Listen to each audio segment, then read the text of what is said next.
bindu ci les gens ne l'ont pas eu. À la place d'une division. Oui, c'est-à-dire que tout a été fait pour ne pas organiser les élections dans de bonnes conditions ou bien pour ne pas permettre les gens de s'inscrire massivement. Parce que loolu aussi loolu am solo la. On a tout fait pour que les gens ne s'inscrivent pas massivement. Donc boo gisee loolu nag a priori di nga gis ne quand même li ci topp aussi bu ñu deful ndànk les élections risquent de ne pas être transparentes et démocratiques. Loolu nag il faut que les gens. Comme les élections législatives. Comme les élections législatives. Même les élections législatives. Qui avait organisé ces mêmes élections. Mais les élections législatives. Et les élections locales aussi. soo gisee li ci am en amont. Soo gisee li ci am parce que quand on parle d'élection c'est pas le jour où les gens se rendent aux urnes. Il y a un processus. Moi quand je parle du processus. Mais parce que urne yi dem ci urne yi c'est tout simplement la fin de ce processus là. Voilà.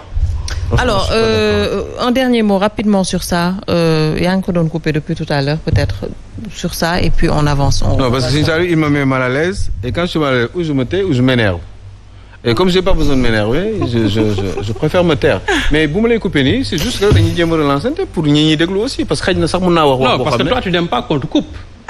Non déedéet. Ah si. Non sincèrement yow yaa bëggul loolu. parce que yow bëgg nga ñu lay couper mais sauf que ñuy dem dans son sens. Oui. yow loolu quoi mais man coupé ma mais nga wax ma sax xëy na fu ma juumee sax pour sénégalais loolu day baax parce que des fois mun naa juum quoi ci li may wax. mais bu fekkee ni. Et moi j'ai pas envie aussi que tu t'énerves. Non je vais même pas le faire je vais me retenir mais c'est juste que rek pour man dañu war a échanger quoi ñun ñëpp. Gentleman. mais xam nga mais bon du coup après on se perd et puis après on est plus sur le fil et ce n'est pas bon xam nga man pour man. Processus électoral dañ koy améliorer au fur et à mesure on est des jeunes démocraties Serigne Saliou dañuy war a avancer il y a 20 ans li ñu doon wax ci système électoral sénégalais bi du léegi avancé na quand même vachement il faut oser le dire maintenant ci li ñu war a waxtaan man ci sama xalaat mooy dañu war a seet fan la failles yi nekk ñu waxtaan ci failles yi en profondeur ñu teg ko. Tu ne vis pas dans ce pays là. Moi je ne vis pas dans ce pays. Non, tu ne vis pas dans ce pays. Non, mais si. Non, tu ne vis pas dans ce pays toi aussi. Pourquoi non? Non, allez, ne vis pas dans ce pays. Explique-moi pourquoi parce que moi j'aime bien échanger. Non, ça dit quand tu parles d'avancée démocratique. Non, mais c'est avancée démocratique amul Sénégal. Non, quand tu parles d'avancée démocratique, ça dit il faut quand même nga am ay kii de comparaison. Mais oui. Il faut ay kii de comparaison. Ce que Abdou Diouf a fait. Waaw. Pour avoir des élections transparentes démocratiques mettre tout le monde à l'aise. Ce que Abdoulaye Wade a fait pour ça. Mais est-ce que ce régime là ñoom bi ñu ñëwee ba léegi c'est-à-dire lu gën a tuuti. mais lan lay def. Non dama ne lu gën a tuuti. Non donne-moi un exemple. D'accord maintenant Moi je peux te donner un exemple si tu veux. Non dama ne alors je peux te donner un exemple. Avec l'organisation des élections par Aly Ngouille Ndiaye dans tous les territoires nationaux amul fenn foo dem ñun la indiwuñu kiiwu indiwuñu encre bi wala indiwuñu on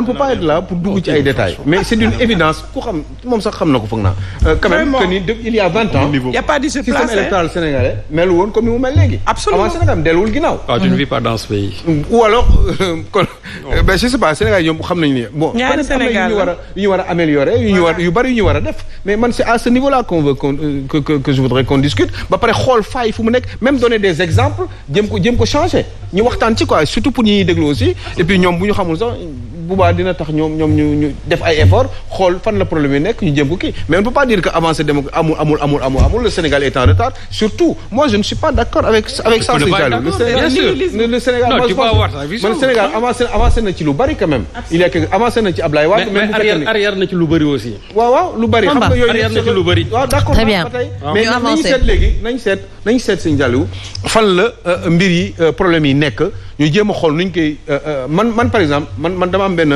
fu ñu toll nii benn créneau sur lequel dafa am solo trop ci man mooy li ma doon wax sànq ne par rapport à ces gens qui nous dirigent ñi nga xam ne ce sont les mêmes personnes ils ont de l'argent muy du côté du pouvoir comme du côté de l'opposition du jour au lendemain opposants yi aussi doo xam xaalis des fois fan lañu jëlee seen xaalis yooyu damay bëgg di ko xam ñu ciy waxtaan benn par benn surtout ñi ñuy jiite léegi ci côté Aliou Sow loolu mënoo ko xamal lu tax parce que dans ce pays les lois ne sont pas respectées d'accord naa ba tey waaye léegi quand on parle aujourd'hui de l'OFNAC waaw il y a ce qu'on appelle les assujettis. waaw mais yow léegi tu l'as évoqué comment se fait-il que ñoo xam ils sont astreints par la loi ñu war a def seen déclaration de patrimoine ñu taxaw ne duñ ko def et que la loi ne s'abat pas sur eux. mais non seulement ce n'est pas normal surtout quand ils sont dans le pouvoir ñoo war a gën a joxe exemple mais ceux aussi am na ay sanctions il y a des sanctions yoo xam ne qui sont prévues au cas où on ne fait pas sa déclaration. mais oui mais pourtant ça n'a pas été fait d'accord naa c'est bien. alors mais dama ne bu weesoo boobu tamit nañu wax tamit ñi nga xam ne ñi ngi ci opposition bi du jour au lendemain ils se sont retrouvés avec beaucoup d'argent. avec des bëgg toujours à l'équilibrisme. xam nga aussi pas toujours à l'équilibrisme. pour aller ci beneen point. nee na juste 30 secondes rek xam nga lu tax. bu nga xalaat damay jouer à l'équilibrisme. parce que xam nga lu tax toujours à l'équilibrisme. sëñ Saliou bon am na tuuti lu mu xam ci nguur nu muy doxee te gis naa li fi jotee xew ci réew mi il y a depuis 20 ans yi ci ginnaaw.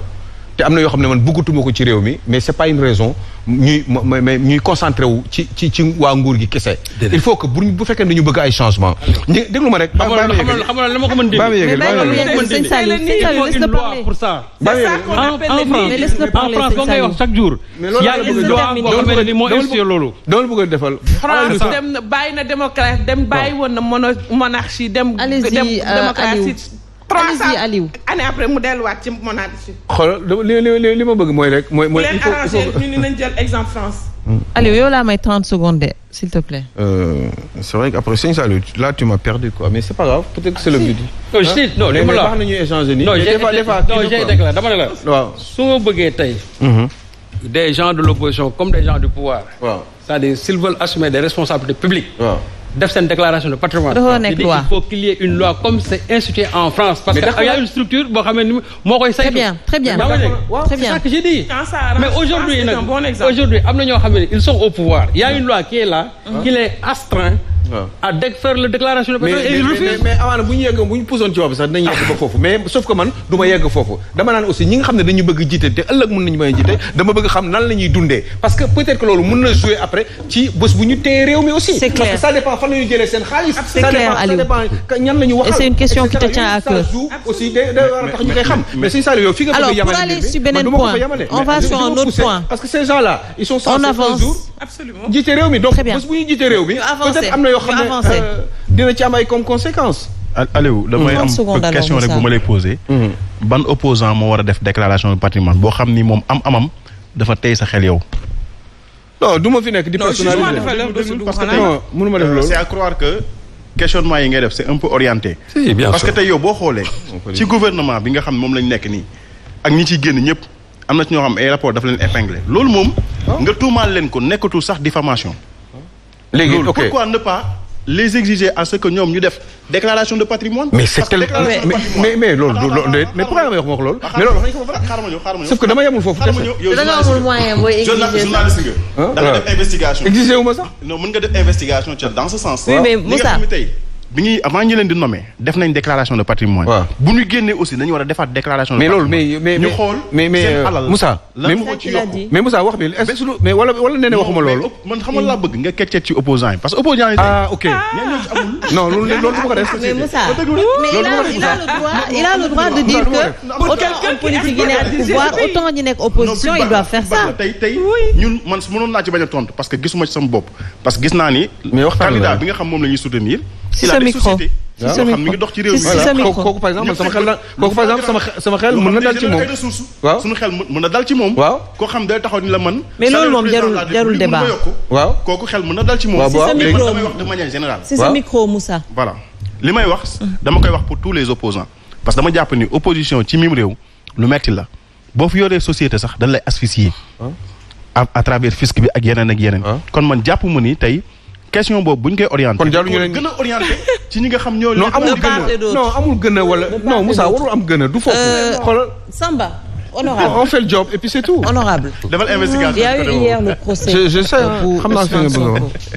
ñu gis ne que juge bi réintégré na ko en tout cas ci liste électorale dafa demoon gisoon nañ ko avec ce qui s'est passé bi mu demee woon di retirer fiche de parrainage donc on s'est vu que nekkul woon ci liste peut-être moom moo tax DGE joxu ko woon justement ces fiches de parrainage alors ce qui s'est passé hier ban sentiment peut-être moo leen di animé non seulement par rapport à la justice et bien sûr par rapport ak seen leader Ousmane Sonko. d'abord nee na ay sax dafa am loo xam ne dama bëggoon ñëw ci léegi nii mooy par rapport ak li sëñ Saliou doon wax. dëkk boo xam ne on a utilisé 52 milliards pour avoir des cartes d'identité et jusqu'à présent bu sa carte d'identité réeré balaa nga amaat carte d'identité c'est la croix et la bannière dëkk boo xam ne le fichier électoral n'est pas disponible tey mënoo wax ni ñaata ñoo yokk ci fichier électoral bi ñaata yoo ci wàññeeku ñan lañ ci raje mënoo ko xam dëkk boo xam ne jusqu'à présent l'autorité qui organise les élections c'est l'autorité elle-même qui te dit que diw du bokk ci élections yi moom mi koy organiser moom mooy juge moom mooy parti maanaam moom moo fer ci équipe A bi ba pare mooy arbitrer kooku bu ñu leen avancée démocratique am na jàpp naa ne loolu ay caaxaan la kon am na loo xam ne nekk fii di ko wax sax maanaam dafa nekk loo xam ne lu doy waar la ñun ce que nous exigeons mooy une autorité indépendante ñëw organiser les élections de manière transparente. Mais vous pensez pas que c'est trop tard là? Non, pas du tout. Pas du tout parce que à tout moment on peut bien faire si on veut bien faire. Si on veut bien faire, à tout moment on peut bien faire. Mais si dès le départ l'élection on commence à exclure des gens et c'est ce qui les exclut c'est qui? C'est l'autorité elle-même qui doit organiser les élections. Man damay football ak yow mais joueur tel du bokk sa équipe ñoo ñëw dama leen di génne directement. Jugez pas. Mënul nekk donc loolu pour wan le retard bi ñu